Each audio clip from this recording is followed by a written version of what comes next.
안녕하세요. 반갑습니다. 대부분 집에는 팩스가 없기 때문에 자주는 아니라도 팩스를 보내거나 받으려면 문구점 등 팩스가 있는 곳을 방문해서 팩스를 보내거나 받아야 하기 때문에 매우 불편합니다. 또한 한 장당 500원에서 1,000원 정도이기 때문에 여러 장을 보내야 한다면 비용도 꽤 드는 편입니다. 통신사에 상관없이 스마트폰으로 팩스를 보낼 수 있는 아주 유용한 방법이 있습니다. 비용은 문자 한 통 보내는 비용이며 요즘은 거의 문자가 무료인 경우가 많기 때문에 팩스를 보내는데 별도로 비용이 들지 않는 경우가 많습니다. 하지만 요금제에 따라 몇십 원 정도의 요금이 발생할 수 있습니다.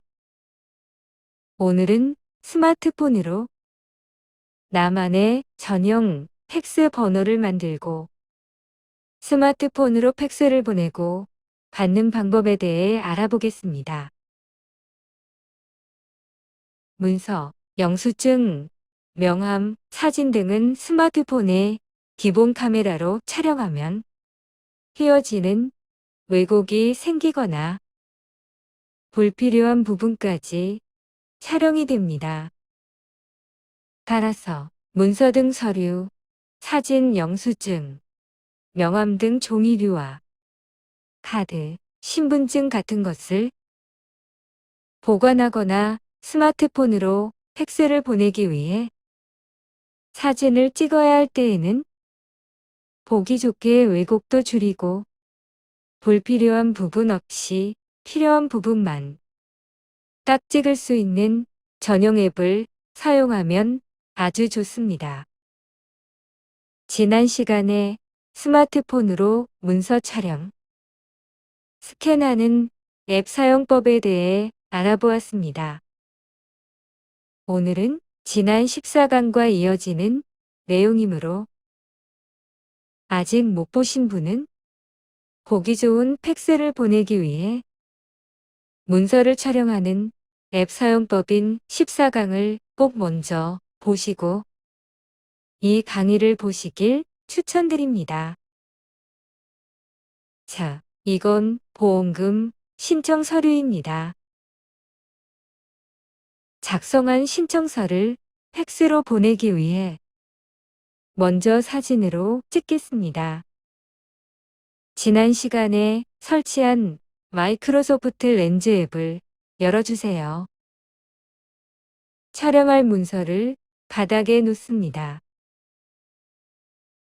스마트폰 카메라를 문서에 이렇게 갖다 댑니다. 혹시 문서가 스마트폰과 가까우면 그늘이 생기거나 어두워서 문서가 잘 안 보이면 여기 번개 모양의 플래시 단추를 두세 번 정도 눌러 조명을 켜주면 좋습니다. 빨간색 테두리가 찍히는 영역입니다. 종이에 잘 맞춰주시고 셔터를 누릅니다.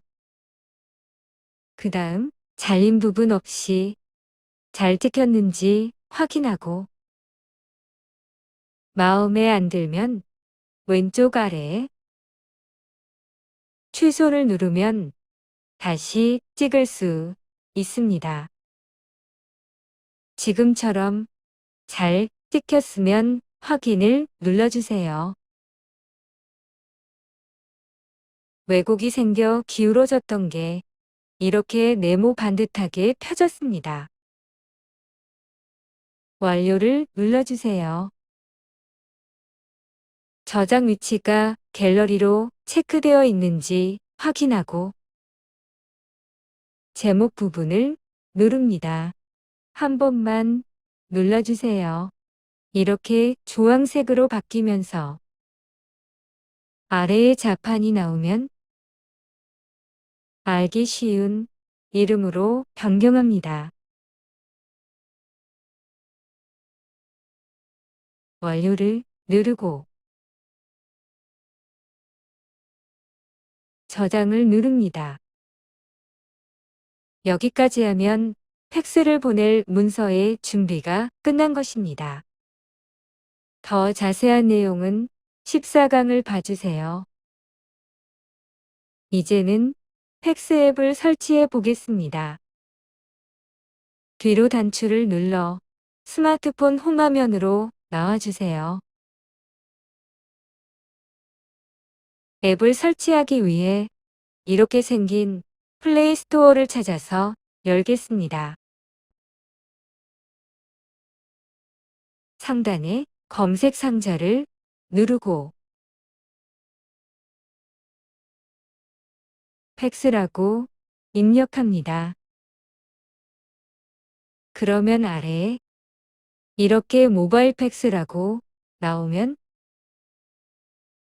모바일 팩스를 눌러주세요. 설치를 누릅니다. 설치가 진행되며 설치가 끝나면 열기로 바뀝니다.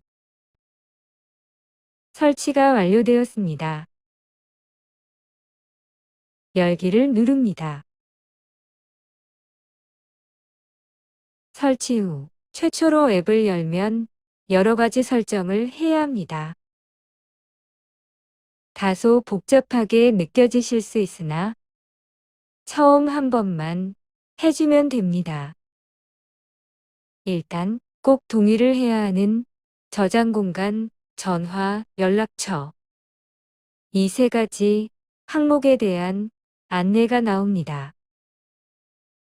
다시 보지 않기를 누릅니다. 총 3번의 허용을 눌러줘야 합니다. 허용을 누릅니다. 허용을 누르고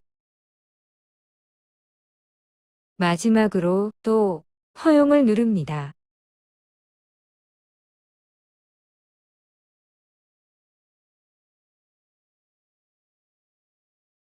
전체 동의를 누릅니다.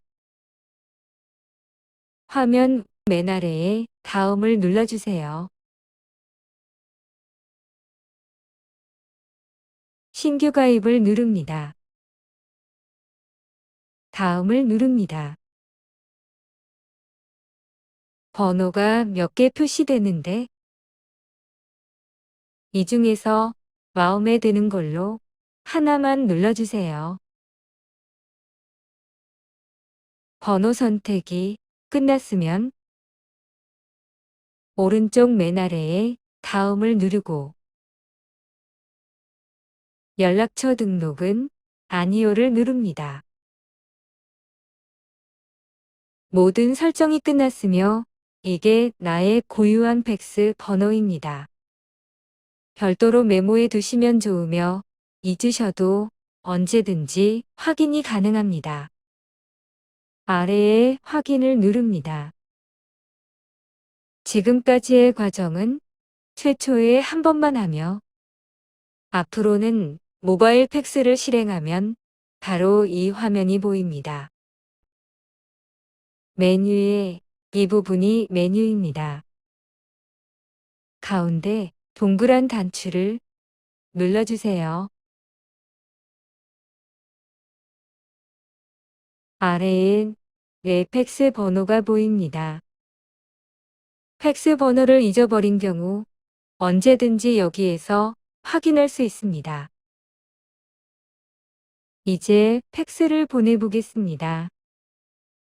위의 메뉴에서 팩스 발송을 눌러주세요.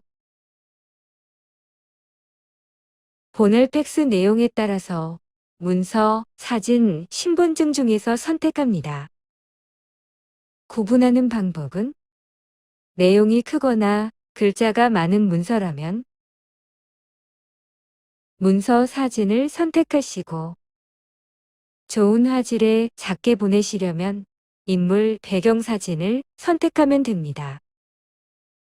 예를 들어 영수증을 문서 사진으로 선택하면 이렇게 확대되어 A4 용지에 꽉 차게 발송됩니다. 그리고 같은 영수증을 인물 배경사진으로 선택하면 이렇게 작게 발송되며 화질도 더 좋습니다. 정리하면 크게 보내고 싶으면 문서 사진을 선택하고 좋은 화질에 작게 보내려면 인물 배경사진을 선택하시면 됩니다. 마지막으로 명함, 신분증 크기인 경우에는 신분증을 선택하시면 됩니다. 처음에 팩스용으로 촬영한 보험금 청구서를 팩스로 발송해 보겠습니다. 이건 문서이므로 문서 사진을 선택하고 사진, 문서 첨부를 누릅니다.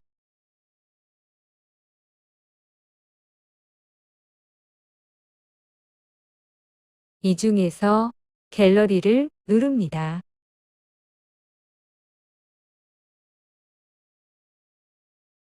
좀 전에 촬영한 보험금 청구서를 찾은 다음 누릅니다.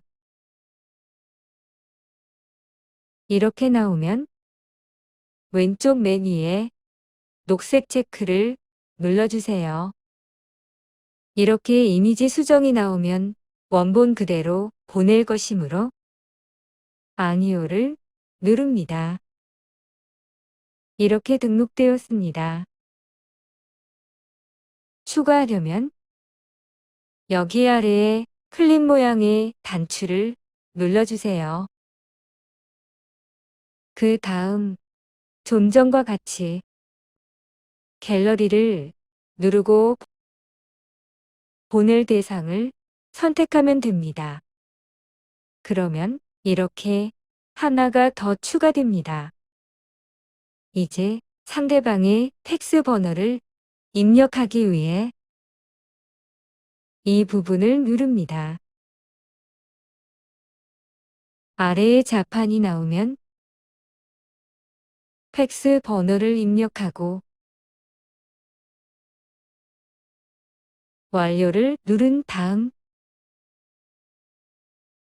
화면 맨 아래 파란색의 팩스 발송 단추를 눌러주세요. 이렇게 팩스가 발송됩니다.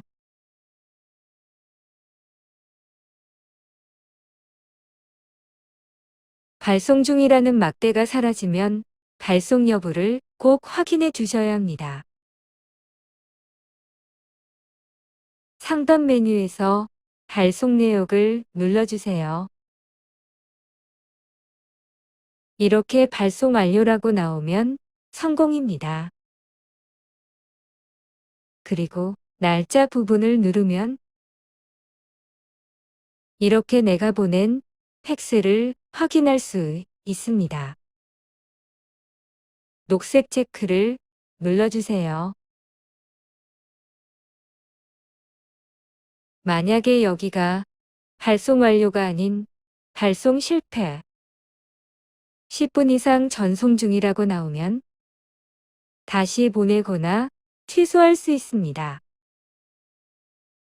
해당 팩스를 길게 눌러주세요. 화면 맨 아래 이렇게 메뉴가 나옵니다. 이 중에서 다시 보내려면 재전송을 누르고 발송을 취소하려면 삭제를 누르면 됩니다. 이번에는 스마트폰으로 팩스를 받아보겠습니다. 상대방에게 나의 스마트폰 팩스 번호를 알려줍니다. 팩스가 도착한 게 있으면 이렇게 수신 내역에 숫자가 표시됩니다. 수신 내역을 눌러주세요. 날짜와 시간이 표시되며 그 부분을 누르면 팩스의 내용이 이렇게 보입니다.